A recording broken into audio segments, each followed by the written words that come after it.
शासन की यदि प्रणालियों के प्रकार के बारे में यदि दूसरे प्रकार पर देखने जाएं तो यदि केंद्र और राज्य के संबंधों के आधार पर जब हमने 3 प्रकार की शासन प्रणालियों को देख लिया, ठीक है, केंद्र और राज्य के संबंध के आधार पर हमने 3 प्रणालियों को देख लिया। अब हम देखने जाएंगे कार्यपालिका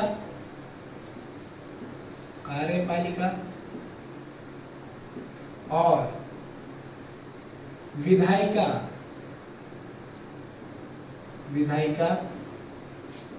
के संबंधों के आधार पर कार्यपालिका और विधायिका के संबंधों के आधार पर जो शासन प्रणालियों के प्रकार होते हैं वो 2 प्रकार के होते हैं। पहला प्रकार होता है संसदीय प्रणाली और जो दूसरा प्रकार होता है वो होता है अध्यक्षीय प्रणाली। शासन की जो इन प्रणालियां हैं कार्यपालिका और विधायिका के आधार पर, इनमें मूलभूत कुछ अंतर पाए जाते हैं, जिसे आज यहाँ पर हम देखने की कोशिश करेंगे, जिनके बारे में जानना बहुत ही ज़रूरी होता है।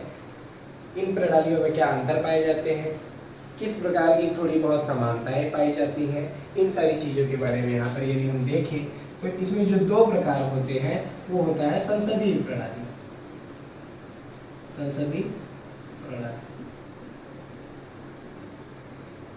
और जो सेकेंड वाला टाइप होता है वो होता है अध्यक्षीय प्रणाली।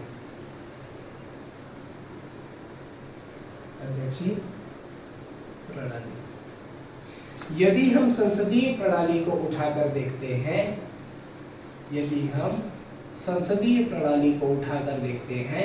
तो जो संसदीय प्रणाली होता है, संसदीय प्रणाली में हमारे यहाँ पर या कहीं पर भी जहाँ पर भी संसदीय प्रणाली पाई जाती है, वह जैसे कि मैं भारत का एग्जांपल यहाँ पर लेना चाहूँगा क्योंकि भारत में संसदीय प्रणाली देखने को मिलती है। तो भारत में जो संसदीय प्रणाली देखने को मिलती है, यहाँ पर उत्तरदायी कैबिनेट गवर्नमेंट होती है, मंत्रिमंडल वाली सरकार होती है,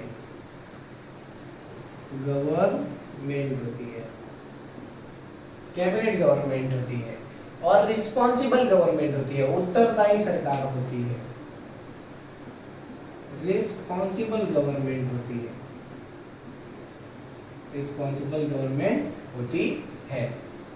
यहाँ पर जो राष्ट्रपति होता है वो नाम मात्र का प्रमुख होता है। राष्ट्रपति जो होता है वह नाम मात्र का प्रमुख होता है। नॉमिनल हेड ऑफ स्टेट होता है, नाम मात्र का प्रमुख होता है। जो वास्तविक प्रमुख होता है वो होता है पीएम यानी प्रधानमंत्री।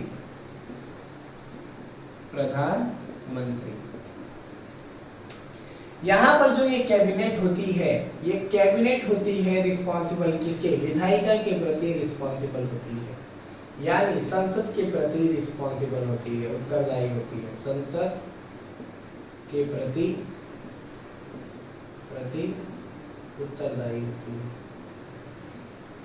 यहाँ पर कार्य के सारे निर्णय पीएम और उसके मंत्रिमंडल द्वारा लिए जाते हैं।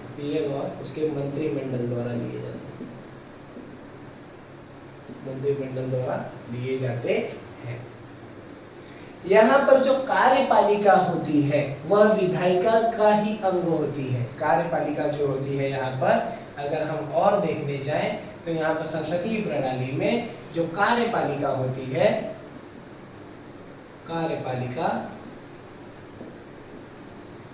वह विधायिका का ही अंग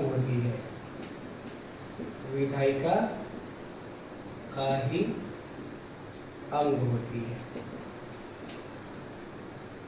यदि अविश्वास प्रस्ताव संसद में पारित हो जाए तो मंत्रिमंडल यदि वहां का जब गिर जाता है या फिर क्या बोलते हैं संसद में उसका बहुमत सिद्ध नहीं कर पाता है, अविश्वास प्रस्ताव पारित हो जाता है, तो वहां पर उनकी सरकार गिर जाती है।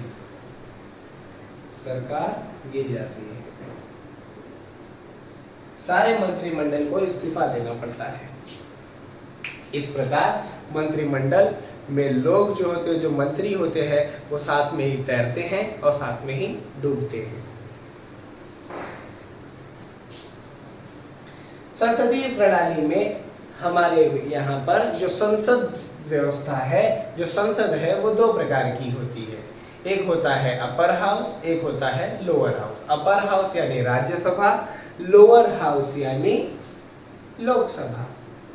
लोकसभा में जो प्रतिनिधि चुनकर आते हैं वो जनता द्वारा प्रत्यक्ष रूप से चुनकर आते हैं। राज्यसभा में जो प्रतिनिधि चुनकर आते हैं वो राज्यों के विधानमंडल यानी विधानसभा और विधान परिषद से जो प्रत्यक्ष रूप से जो वहां पर नेता चुनकर आते हैं या अप्रत्यक्ष रूप से जो वहां पर विधान परिषद में नेता चुनकर आते हैं, उनके द्वारा यहाँ पर राज्यसभा में निर्वाचित करके जो मेंबर ऑफ पार्लियामेंट यानी एमपीज को, यानी जो भी सदस्य होते हैं, उनको भेजा जाता है। इसके उल्टा यदि हम अध्यक्षीय प्रणाली में देखने जाएं, इसमें जो होता है संसद, विधायिका और कार्यपालिका एक दूसरे से जुड़ी हुई होती है, एक दूसरे के सहयोग से चलती है। यहाँ पर इसके सारे निर्णय जो होते हैं वो विधायिका से भी प्रभावित होते हैं और जो कार्यपालिका के सदस्य होते हैं वो विधायिका के स्वयं अंग होते हैं और वो विधायिका के प्रति रिस्पॉन्सिबल भी होते हैं। अब यदि हम अध्यक्षीय प्रणाली में देखने जाएं,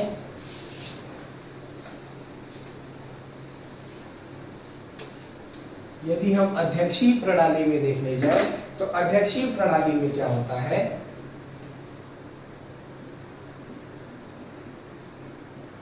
अध्यक्षीय प्रणाली में क्या होता है, जो राष्ट्रपति होता है वो हेड ऑफ स्टेट होता है, हेड ऑफ स्टेट होता है, यानी राज्य का अध्यक्ष होता है, राज्य का हेड होता है, राज्य का प्रमुख होता है, राज्य प्रमुख होता है। हेड ऑफ गवर्नमेंट भी होता है, मतलब सरकार का प्रमुख, सरकार का प्रमुख। इस प्रकार जो अध्यक्षीय प्रणाली होती है दोस्तों, इसमें जो राष्ट्रपति होता है वो वहां का हेड ऑफ स्टेट होता है और हेड ऑफ गवर्नमेंट भी होता है। यह केवल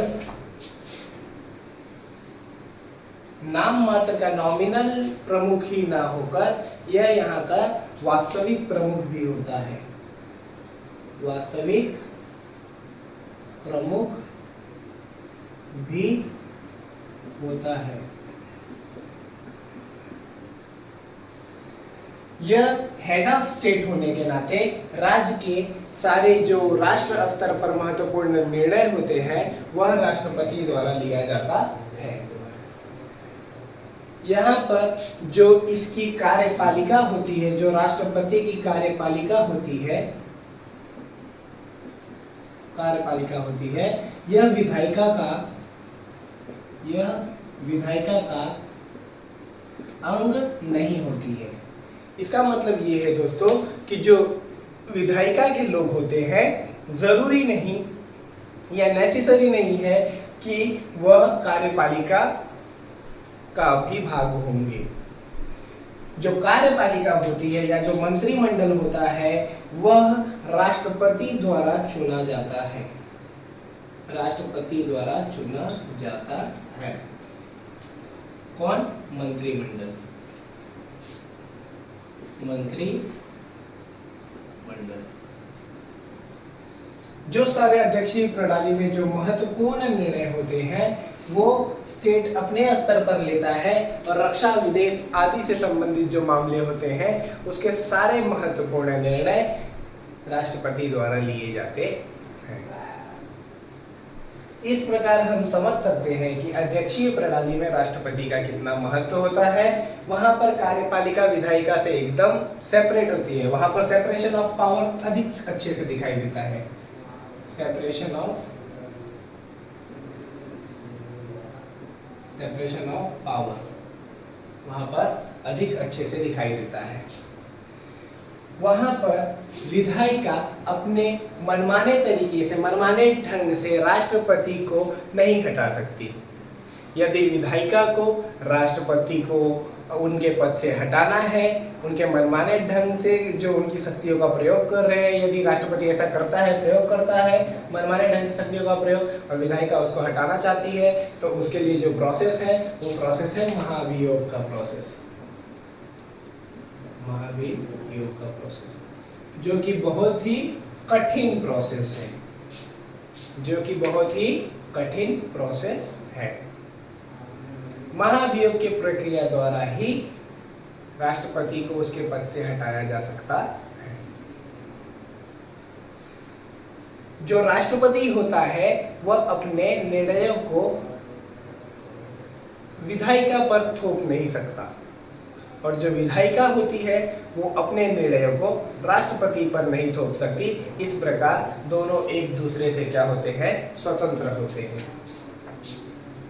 दोनों एक दूसरे से स्वतंत्र होते हैं। विधायिका और कार्यपालिका। कार्यपालिका इस प्रकार जो अध्यक्षीय प्रणाली होती है और जो संसदीय प्रणाली होती है, यह एक दूसरे से अंतर पाया जाता है। इस प्रकार इसमें एक दूसरे से अंतर पाया जाता है। आगे हम थोड़ा सा और जानने की कोशिश करेंगे।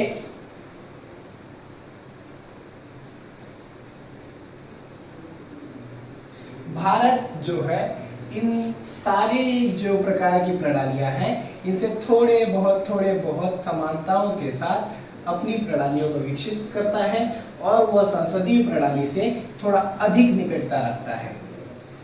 संसदीय प्रणाली से वह थोड़ा अधिक निकटता रखता है, परंतु उसके अंदर जो ये सारी प्रणालियां थी, इनके थोड़े बहुत गुण वहां पर दिखाई देता है। जो भारतीय व्यवस्था है, संसदीय प्रणाली है, वह एकात्मक भी हो जाती है, वह संसदीय प्रणाली भी हो जाती है, वह संघ के रूप में भी कार्य करती है। संघात्मक और संघ जो होता है वह अलग अलग थोड़ा सा कॉन्सेप्ट है।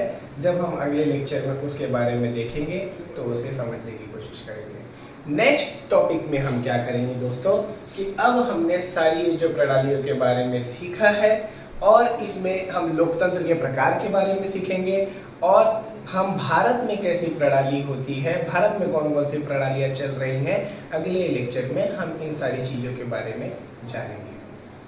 धन्यवाद। जय हिंद, जय भारत।